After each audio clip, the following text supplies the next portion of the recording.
Okay, everyone. Well, I wanted to just take a minute and walk you through kind of my final website. Again, as just a brief reminder, my name is Katheryn White. I teach high school English, 10th grade, and in the state of Mississippi, this is a state tested course, so it is mandatory. I have about, on average, 100 students, and currently I have about half of them who are virtual. Uh, Currently, there's talk of us potentially becoming all virtual again. So, as I kind of took on this project, I was really trying to think about it from that standpoint. What would happen if we were to go virtual, and how would things be different from where they were when we went through the quarantine and all of this craziness. Currently, our district is 1-to-1. This has happened as of a week ago. So that's kind of nice because now we know that in the case that we are to go virtual again, fully virtual, our students will hopefully have some of that technology to better equip them. So, one of the things I wanted to start with is kind of talking about why I picked this website in particular. Currently in my classroom, I use Google Classroom pretty religiously. I was one of the first ones in the school to kind of start using it. So I've been using it for probably close to 4-ish, 5-ish years by now. And it's working effectively. It's a nice way to organize and keep the students organized. I always refer to it as kind of my digital binder for students. But when it came time to actually making a website, I wanted to, one, step out of my comfort zone and try something a little different. And two, I really was challenged by my virtual students who said that sometimes the way I organize my Google Classroom can be hard to follow along with if you're strictly working from home. So the way I approached this was in an asynchronous environment where maybe students had a scheduled time that we would meet on Zoom. But otherwise, working independently, would they be able to navigate this kind of website? I have since shown this to my students, and they liked it. I have one student who said he thought it was easier than what we've been doing. So I think moving forward, this might be a really great platform for me to use. I will say that the Wix website is not difficult. It just takes a little bit of patience to kind of create it and manage it. But it is something I feel like could be used over and over again. So I'm just going to walk you through a couple of things. The first thing that the students and that I kind of liked about it was just how neatly it's all laid out. I teach again 10th grade, so they are 15 years old. And if there's one thing I've learned, it's that you've got to remind them 100 times and practically staple it to their foreheads. So I went ahead and put the reminder here that if they were to get on this website, they would know where to at least start or find the lessons. And you'll notice that this unit lesson tab is kind of in multiple spots. Scrolling down, this was kind of inspired by our own Moodle course. This was my first time taking the LSU online course, and I wasn't definitely 100% sure about how to use Moodle. So using that video that kind of walked through and did a tutorial was helpful. So I decided to do the same thing for my students so that if they were working independently, they could go ahead and watch the video as I walk them through each of these pieces. At the bottom, I've got the different assignments posted.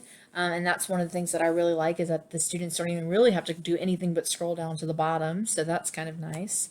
And then one of the things that they've been pushing us to do on our school is to really start stressing these Common Core standards. They want it to be something that students are familiar with. So just like I have to post them all over the classroom, I decided to post them all over my virtual classroom so that students become much more familiar with that terminology. These are kind of my 4 key online resources.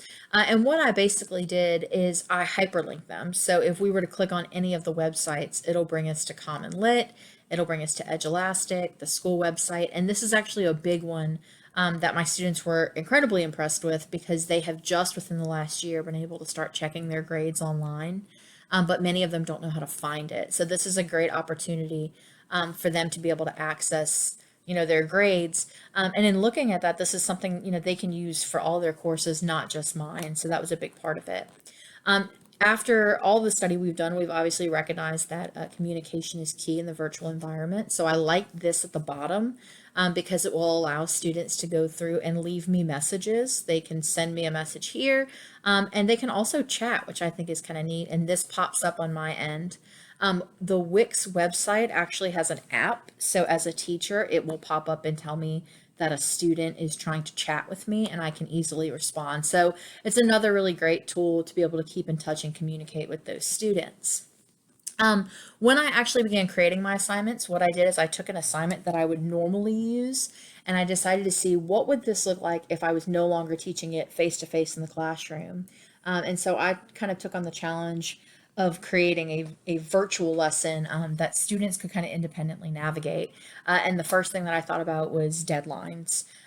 Especially in 10th grade, they need to constantly be reminded, but I think sometimes it can get lost. So the first thing I did was create a pop-up window that gives them the due date and also tells them, the day, the time, the day of the week. It pops up every time they pull it up until I decide to take it down. So this is something that can be kind of recurring so that it's constantly reminding them of when the materials are due. So basically what I did is I broke the unit down. It's got 4 assignments to it. And I just want to walk you through briefly some of the things, some things that are a little different, some things that kind of work similarly to Google Classroom. So this is all about them focusing on this particular sculpture and kind of doing some analysis. And one of the things that I found that's so different that I really love is this is actually an interactive 3D sculpture model, and it will speak to them, it will talk to them and give them information, as you can hear. And it will also let them look at the entire piece. And this is so different from anything I've ever been able to do with them. In fact, I'm thrilled because I know the students will really enjoy it, mostly because I enjoyed it myself. So it gives them an opportunity to kind of click around and look at the 3D sculpture. This is put on by the British Museum, which is where the sculpture is actually located. And then it will basically ask them to download their assignments and work on it. And then later they'll be able to upload it. That's a little different from Google Classroom because with Google Classroom, everything is synced up. So this process of downloading and re-uploading is a little different. But many of the students said that it's not impossible and that it's still easy to open in Kami and they feel like they could still work on it. At the bottom, I gave them some directions, especially when it came to posting. I thought it was key that everything kind of stay organized and to kind of walk them clearly through my expectations. That was kind of a big takeaway for me from all of these chapters was the idea of setting these expectations and showing students this is exactly what I want from you. So the nice thing is students can go back here to assignments to access the next piece, or if you noticed at the very bottom, they can also go through at the bottom and click on the next piece as well. Something that I wanted to add in here to kind of make a personal touch, I went through and I added another video and it gave me the opportunity to do some small mini lecture of what I want students to kind of look for as they begin doing their research projects. And I actually stole a piece of this activity from kind of, it's similar to what we've been doing, where I'm going to ask students to create a video. I think that I've really enjoyed doing these videos. I've learned about how I like to explain things orally. And for some of my students, they struggle with that writing aspect. But when we're sitting in the classroom, they have a much easier time expressing themselves. And so I think that that's something that I would really like to see, see where are my students' strengths and let them try something different. And for some of them, it's going to make them uncomfortable. And I think that's good. I think they need to be challenged to kind of step outside their comfort zone. So I gave them the base questions here in bold. Then I came down to the bottom, gave the requirements, and I asked them to post in the class discussion. You'll notice normally if you're logged in, it will immediately tell you you can leave a comment and you can comment on other people's. So in this case, I'm not actually logged in to show you that. But notice here, you can just seamlessly transition to the next lesson. This one, I actually took them to Common Lit, which is an online practice where I could assign the story for them to work on. And it has a series of questions. It's already pre-made and it pre-grades everything except the written portion of it, which is why we like them so much. It's a great way for them to practice for the state test. Plus they usually pick pretty high interest pieces.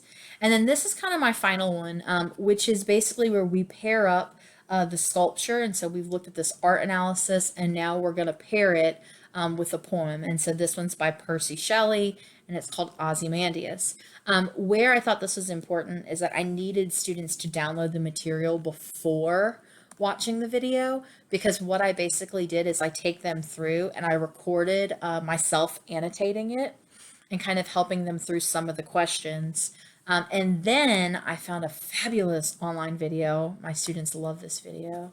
I showed them last year, where someone has basically animated the poetry. And for a lot of students, this made so much sense. After they saw it, they could go back and they could more accurately kind of talk about the poem and Percy Shelley's expectations.